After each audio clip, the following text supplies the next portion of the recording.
নমস্কার। আমরা আগের দিনকে ফেসবুকে এসেছিলাম, কিন্তু আমাদের কমিউনিকেশনে একটু অসুবিধা হয়েছিল ইন্টারনেটের জন্য, যার জন্য আমাদের সঙ্গে আপনাদের আমরা আপনাদের কাজটা দেখাতে পারিনি।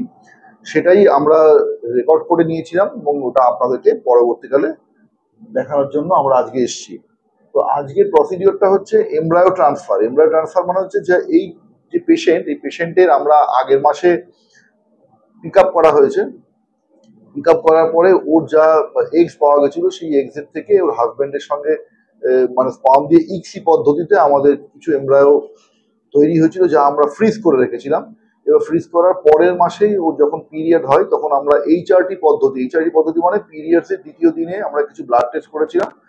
করে তারপরে পিরিয়ডের দ্বিতীয় দিন থেকে আমরা ইস্ট্রোজেন বলে একটা ওষুধ পাওয়া যায়, সেই ট্যাবলেটটা ওকে খাইয়ে মোটামুটি যখন দেখলাম যে তার এন্ডোমেট্রিয়ামের থিকনেসটা 7.5 এর ওপরে এসছে, তখন আমরা তাকে প্রোজেস্টেরন টেস্ট করে 6 দিন ইঞ্জেকশন দিয়ে, প্রোজেস্টেরন ইঞ্জেকশন দিয়ে আজকে আমরা তা ট্রান্সফার করব, ডে 5 এমব্রায়ো অ্যাকচুয়ালি। এই প্রসিডিওরের জন্য আপনি যদি একটু এদিকে আসেন, দেখান টেবিলের মধ্যে এটা হচ্ছে কাসকো স্পেকুলাম। এই ইনস্ট্রুমেন্টগুলো আমাদের লাগে।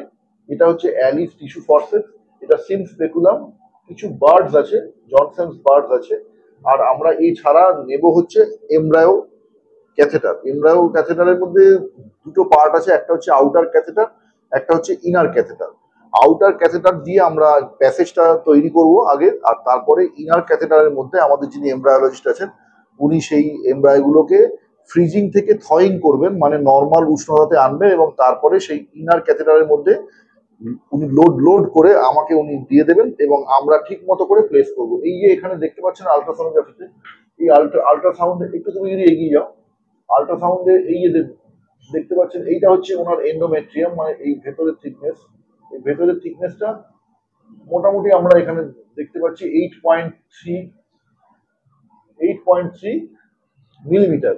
তো আমাদের টেন্ডেন্সি থাকবে, আমাদের ইন্টেনশন থাকবে, বড় করে আমাদের ইন্টেনশন থাকবে, যদি ক্যাভিটিটা এই সাইজের হয়, আমাদের ইন্টেনশন থাকবে, এইটা হচ্ছে ক্যাভিটি সাইজ, এবং আমাদের ইন্টেনশন থাকবে হচ্ছে যে ফান্ডাস থেকে মোটামুটি 1.5 সেন্টিমিটার দূরে মিড ক্যাভিটিতে ওইটাকে প্লেসমেন্ট করা।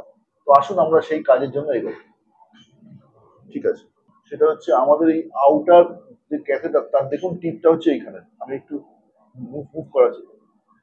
ঠিক আছে, এইখানে হচ্ছে আউটার ক্যাথেটার। এই outer catheter internal os, uterine cavity ঠিক যেখান থেকে শুরু হচ্ছে সেই অবধি এটা যাওয়ার কথা। এরপরে আমরা এর মধ্যে দিয়ে, এই যে দেখতে পাচ্ছেন আউটার যে ক্যাথেটারের মুখটা, আউটার ক্যাথেটারের ভেতর থেকে আমরা ইনার ক্যাথেটারটা প্লেস করব, এবং আমরা ভেতরে আলট্রাসোনোগ্রাফি গাইডেডলি আমরা কিন্তু মিড ক্যাভিটির মধ্যে এমব্রায়োটাকে প্লেস করব।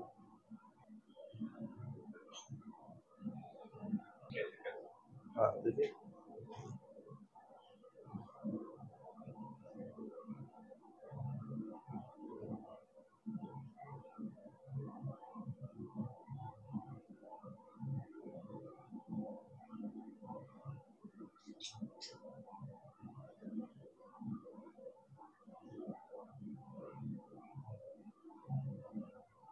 ভীষণ, আমার কিন্তু এইটা নয়, অনেক আগে এগিয়ে গেছে।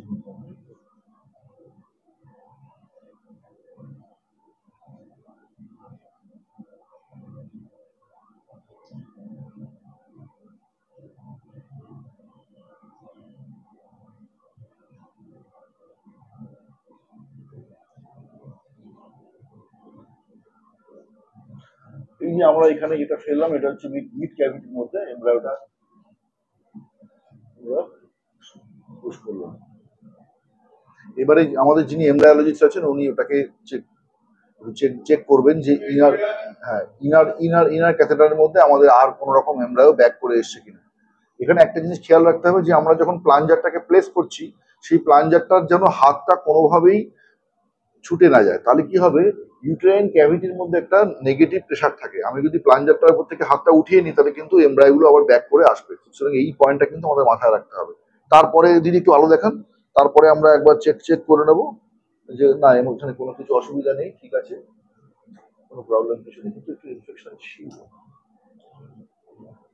এই প্রসিডিওরটাকে আমরা অ্যাকচুয়ালি লাইভ করা ট্রাই করেছিলাম, কিন্তু আনফরচুনেটলি ইন্টারনেটের প্রবলেমের জন্য আমরা সেটা করতে পারিনি। আজকে আমরা এটা সেই একই দিনের কাজটা আমরা করেছিলাম, ভিডিও করে আমরা আজকে আপলোড করবো। Thank you. সেটা হচ্ছে আমাদের এই আউটার যে ক্যাথেটার, তার দেখুন টিপটা